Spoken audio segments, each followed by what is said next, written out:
సచివాలయాన్ని కూడా తాకట్టు పెట్టేశారన్న చంద్రబాబు వ్యాఖ్యలపై మాజీ మంత్రి కొడాలి నాని స్పందించారు. ప్రభుత్వ ఆస్తులు తాకట్టు పెట్టకుండా బ్యాంకులు అప్పులు ఎలా ఇస్తాయని ప్రశ్నించారు. 4 లక్షల కోట్ల అప్పుల్లో 2.5 లక్షల కోట్లు చంద్రబాబు చేసినవేనని అన్నారు.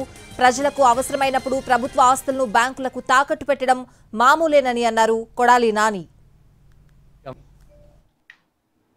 ఈ రాష్ట్రంలో 4 లక్షల కోట్ల రూపాయలు అప్పులు ఉన్నాయి. దాంట్లో 2,50,000 కోట్ల రూపాయలు చంద్రబాబు నాయుడు చేశాడు. 4 లక్షల రూపాయల్లో 2,50,000 కోట్ల రూపాయలు జగన్మోహన్ రెడ్డి గారు చేసినటువంటి అప్పులు. ప్రభుత్వ ఆస్తులు తాకట్టు పెట్టకుండా బ్యాంకులో లోన్ ఇస్తారా? ప్రభుత్వ ఆస్తి తాకట్టు పెట్టకుండా బ్యాంకులో లోన్ ఇస్తాడా?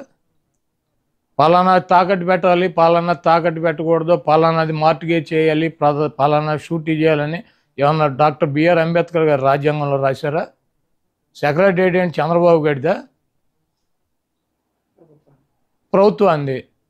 ప్రభుత్వం డబ్బులు కావాల్సి వచ్చినప్పుడు, ప్రజలకు అవసరమైనప్పుడు, బ్యాంకుల్లో డబ్బులు కావాల్సి వచ్చినప్పుడు మార్టిగేజ్ చేస్తారు, తాకట్టు పెడతారు, మళ్ళీ డబ్బులు కడతారు, రిలీజ్ చేసుకుంటారు. సెక్రటేరియట్ అని ఇది బాబుగడి సొత్తా, చంద్రబాబు గడి బాబుగడి సొత్తా? ఇది తాకట్టు పెట్టారు, అది తాకట్టు పెట్టారంటే వీడు పెట్టినయే పెట్టాలా? కానీ చంద్రబాబు నాయుడు పెట్టినటువంటి ఆస్తులు తాకట్టు పెట్టాలి రూల్ ఉందా? రాజ్యాంగంలో రాసి ఉందా? పలానా ఆస్తి పెట్టాలి, పలానా ఆస్తి పెట్టకూడదు. అది ప్రభుత్వం ఇష్టం. వాళ్ళు బ్యాంకర్స్తో మాట్లాడి బ్యాంక్ వాళ్ళు డబ్బులు కావాలన్నప్పుడు వాళ్ళు ఏదో ఒకటి మార్టిగేజ్ అడుగుతారు. ప్రభుత్వ ఆస్తి ప్రభుత్వం వాళ్ళు దాన్ని బట్టి వాళ్ళకు ఉన్నటువంటి వెసులుబాటుని బట్టి పెట్టుకుంటారు. సెక్రటేరియట్ పెట్టేశారు. సెక్రటేరియట్ ఎంత? 10 ఎకరాల పొలం. దాన్ని తాకట్టు పెడితే దాని విలువ ఎంత?